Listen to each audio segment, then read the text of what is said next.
Hello mga paps, welcome back to my channel. At ngayong araw na to, ang vlog natin is tatry nating baklas, mag-disassemble nitong sa may ship knob natin. Yung pinaka cup holder niya kasi ay nahulog dun yung card. Dalawang card ko yung nahulog, yung sa RFID tsaka yung sa fleet card, no. So hindi natin makuha. Yan, pinapakita ko sa video. Hindi natin makuha, so mukhang kailangan baklasin to. So first time din natin itong gagawin. Pero nanood naman ako dun sa ibang vlog kung paano. So sana makuha natin, no? Kasi nag-inquire tayo sa kasa, sa Toyota mismo. Ang problema is by appointment pa yon. Then yung siyempre pagdating mo doon, mag-aantay ka rin ng oras din, kakain din ng oras yon kung anong oras magagawa yung unit natin. And at the same time, magastos. Kasi ang check-up sa kanila is minimum 1,600 kahit wala pang gagawin yon, ha. 1,600 plus yung labor kapag gagawin na nila yung problema yung concern mo. So since rest day naman tayo ngayon, susubukan natin. Sana magawa natin. Mabaklasin natin yung assembly na yan. Then try natin makuha yung card natin doon, no? Kasi hindi siya nasasara eh. Ayan o, yung clip nung cover nung ano natin, cup holder. So tara guys, samahan nyo ako. So ang unang tatanggalin natin dito guys is yung aircon vent dito sa harap. So yan o. Bali dahan-dahan nyo lang tatanggalin yan para hindi masira kasi plastic lang yan eh. Madali lang siya tanggalin, hindi na kailangan ng tools. Pangalawa is yung side cover ng ating touch panel. So dalawa yan magkabila. Iangat nyo lang ng konti doon sa ilalim, then sabay hila. Matatanggal na yan.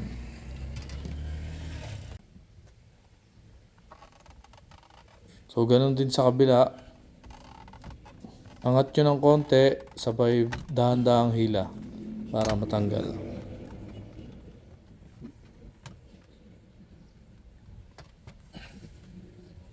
Next naman is yung ship knob mismo.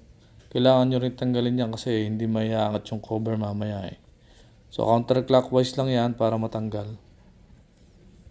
Threaded naman kasi yan eh.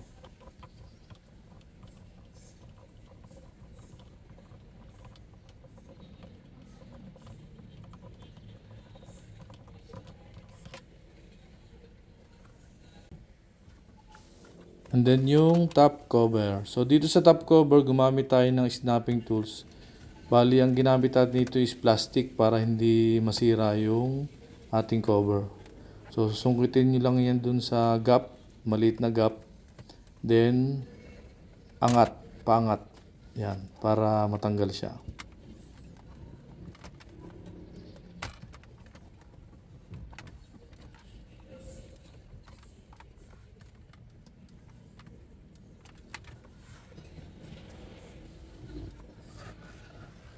So once na-dismantle nyo na yung cover, hindi pa yan totally mapupull out kasi meron pa yung wire connector doon sa LED ng shifting.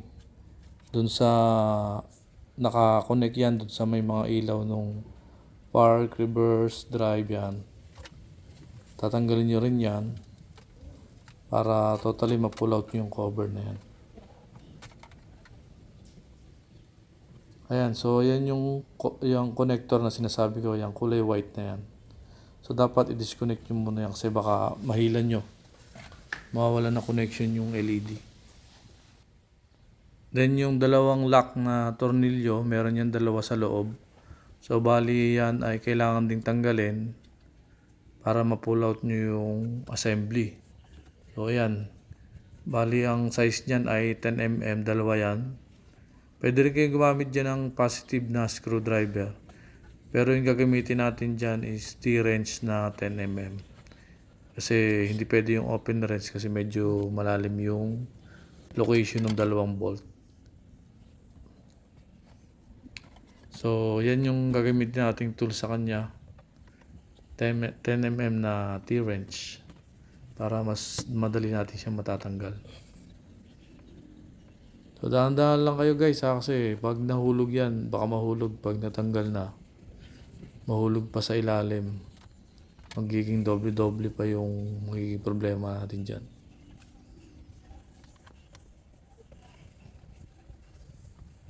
So, kailangan tanggalin nyo pareho yon.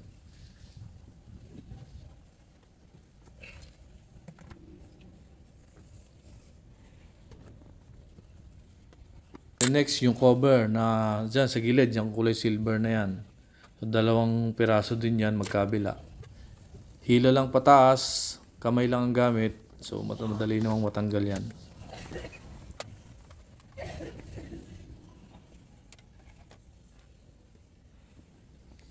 And then once na natanggal nyo na yung 2 side lock na yung kulay silver na yon, pwede na natin ngayon iangat yung buong assembly. So, ganun din. Hihilahin nyo lang din siya pataas para maiangat na natin siya. So, yun nga. Pagka naangat natin yan, susubukan na nating kuhanin yung card sa ilalim, no? So, tatry nating sungkitin nang hindi na totally pinupull out yung cover na yan para hindi na masyado tayong maraming ibabalik mamaya. Then, para maiangat mo ng mabuti, kailangan tanggalin pala yung cover nung handbrake. Kasi nakalock din siya dun eh. So, dyan sa part na yan guys, kung mapapansin nyo, tinatry ko nang kuhanin yung card dun sa left side. So, medyo masikip lang kaya nahirapan akong makuha. So, yun guys, nakuha na natin yung first card natin, yung Easy Trip. Tatry naman natin ngayon yung pangalawa, yung ating fleet card kasi naiwan pa siya dun sa loob eh.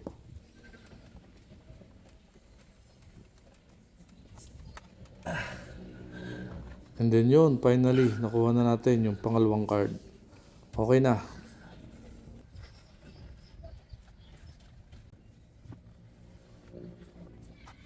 So, since mission accomplished na tayo, ibabalik na natin yung mga tinanggal natin kanina. So, ganun pa rin. Kung ano yung una nating tinanggal, yun yung last na ibabalik natin.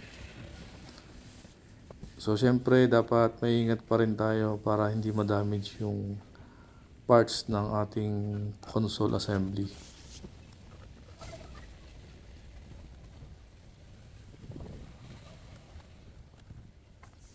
So, dyan, tinanggal din kasi natin yung cover kanina. So, dapat may balik din ng maayos para nakasealed yung ating handbrake. Yung cover ng handbrake, medyo mahirap siyang ibalik kasi maliliit lang yung clip niya. Madali siyang matanggal eh. So, kailangan talaga dahan-dahan para mailagay lahat. Kasi pag nagkaroon yan ng konting siwang, mapupuntahan kasi ng dumi yan eh. So, dapat secure na secure yung cover ng handbrake. Tela lang kasi yun. So, kailangan maayos yung pagkakabalik. Tapos, after ng cover, pwede na natin ibalik yung 2 tinanggal natin kanina na side cover, yung silver. So, pagbabalik naman, kanina, nung tinanggal natin is paangat, ngayon, pababa naman yung pag-install niya. So, no need to use tools din to, kamay lang din, basta dahan-dahan lang. Make sure lang na nakatapat yung mga clip dun sa butas ng lock. Then, push lang, pababa.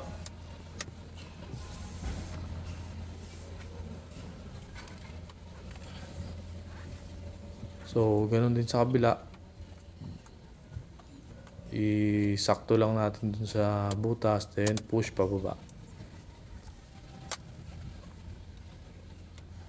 So, yun guys. So, pag na-install nyo na yung clip na yan sa 2 gilid, ang sunod na i-install nyo yung tinanggal natin kanina na 2 bolt gamit yung ating T-wrench.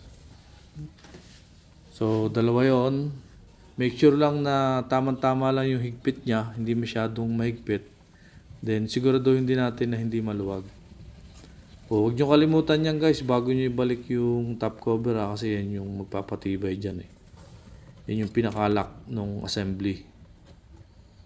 So, ibabalik na natin yan.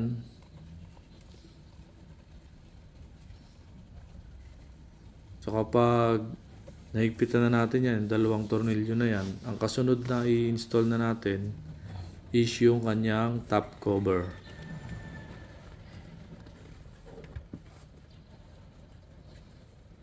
ingatan nyo lang yung pagbabalik nitong sa kabila kasi masikip yung location ng kanyang paglalagyan. Baka kasi mahulog sa ilalim eh. Kaya i-secure nyo yung bolt bago nyo bitawan.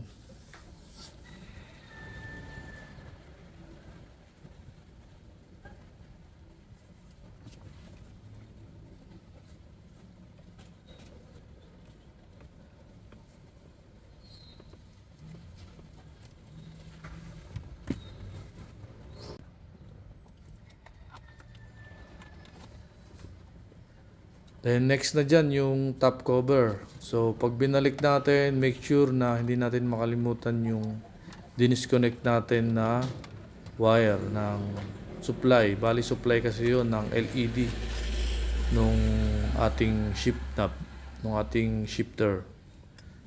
Siya yung nagpapailaw dun sa park, drive, at saka sa reverse. So huwag natin kalimutan yun ha. Yung top cover, sa pagbabalik, madali lang din naman yan. Ipipress nyo lang yan pababa. Then, ano na yan, kakapit na yan.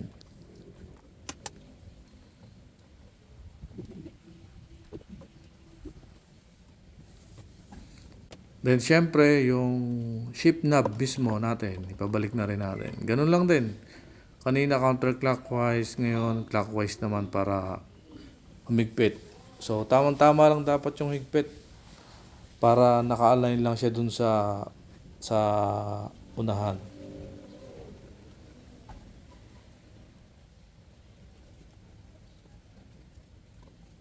And then, yung second to the last na i-install natin is yung side cover ng ating touch panel at saka ng aircon control. So, ganun lang din. Dahan-dahan nyo lang din siyang i-push. Make sure lang na tama sa bawat butas yung paglalagyan ng clip. Angat lang ng konti, then press lang. So, meron din yan sa kabila. Ganun lang din ang gagawin.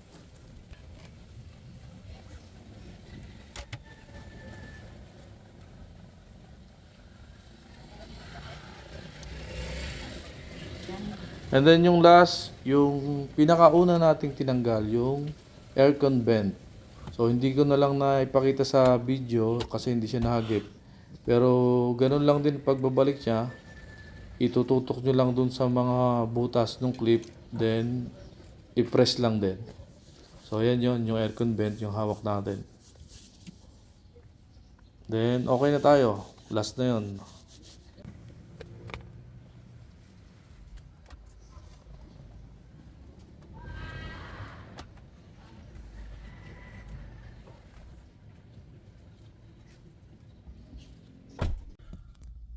So yun, nakuha na natin yung card natin na nahulog nga dun sa cup holder, no? So nakalipid tayo ng siguro approximately 2,500 kasi 'di ba 1,600 nga yung bayad sa check up pag dinala mo sa Toyota, then plus yung labor pa nung paggawa, pagkuha nung card, pagbabakla. So hindi natin lang, baka more or less siguro mga 2,500 mga ganun. So since nagawa naman natin, DIY lang, so nakatipid tayo. So yun lang guys.